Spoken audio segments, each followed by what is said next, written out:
Shane Van Gisbergen just made a decision that could either save Trackhouse racing season or completely backfire in front of the entire NASCAR world. And once you hear what he's attempting this weekend at Watkins, definitely not for someone carrying playoff pressure on his shoulders. 3 races, 3 completely different. Last time SVG raced a Cup car at Watkins Glen, he absolutely destroyed the field. Not just one destroyed them. He beat everyone by more than 10 seconds and made elite NASCAR drivers look helpless on a road course now.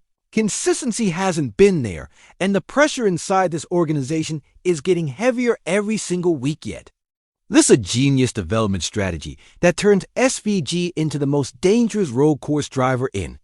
You're a real NASCAR fan and you want real conversations about this sport instead of recycled headlines and fake drama. Hit subscribe. May 8th through the 10th at Watkins Glen, Shane Van Gisbergen is scheduled to race in all 3 NASCAR National Chevrolet in this Xfinity Series race, the same car he already took to victory lane earlier this year at. Cruise 3 completely different setups, 3 completely different driving styles, all packed into one exhausting weekend. And remember, this isn't some random track for SVG. This is probably the most dangerous road course combination in the entire curbing high commitment racing. This place feels like home for him, which is exactly why the reactions around Corsay's doing triple duty. He might win all 3 races, but the other half of the garage, the experienced people, looked at this move very differently because they know a naysayer. And here is the part most people are missing. This isn't really about Watkins Glen. Not entirely. This feels bigger than one race weekend. This feels like Trackhouse Racing testing a long-term development strategy for Shane Van Gisbergen. Think about SVG is still learning stock cars on oval tracks. Hayes openly admitted that himself. The braking field, the tire management, the way these cars rotate in dirty air, the balance changes over long runs. No simulator in the world can perfectly teach that real race laps do. That's why this triple Sunday he applies everything in the next-gen Cup car. It's not just racing, it's accelerate development under pressure. It's Trackhouse throwing SVG into the deepest water possible and seeing how fast he adapts. But here is the dangerous part. Every single one of those races carries risque crash in the truck race. Friday night a sore shoulder, a bruised rib, damaged hand, and suddenly Sunday changes completely before the Cup race even begins. One mistake in the talk about triple duty weekends. They always say the same thing. The racing itself is actually the easy part. It's everything around the racing that drains you. Media obligations, engineering meetings, the setup discussions, the switching between crews, the non-stop pressure of jumping between completely different cars and expectations. That's what destroys your energy. And SVG already admitted after Texas that things have been difficult lately.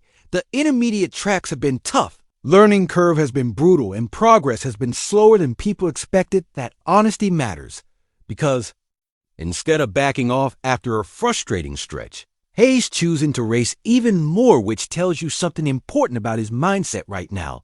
This is a driver searching for every possible lap he can get, every braking zone, every corner entry, every restart, every ounce of experience, even if it completely exhausts him by Sunday afternoon.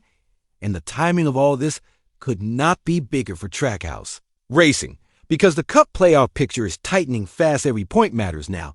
Every finish matters. And a win at Watkins Glen changes everything. Suddenly SVG, no longer the struggling sophomore learning NASCAR now, he becomes one of the most dangerous playoff.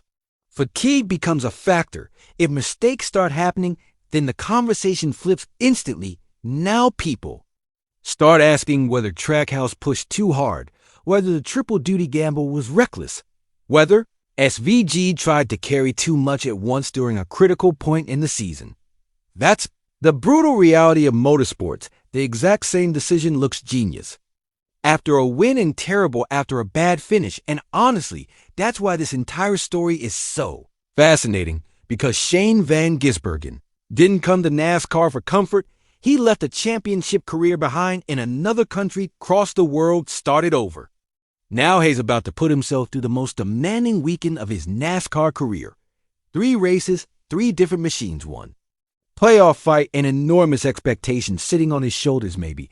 This becomes the weekend that defines his 2026 season maybe. This is where Trackhouse discovers the formula that unlocks SVG completely, or maybe this becomes the moment where the pressure finally catches up. Either way, all eyes are heading to Watkins, Glen. So tell me in the comments, is this a brilliant move by Trackhouse?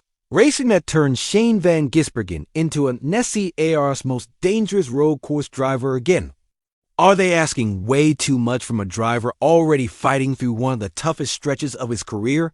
And if you enjoyed this breakdown, subscribe to Boomdogo for more real NASCAR stories, deep analysis, and the kind of conversations nobody else is having. I'll see you at the Glen.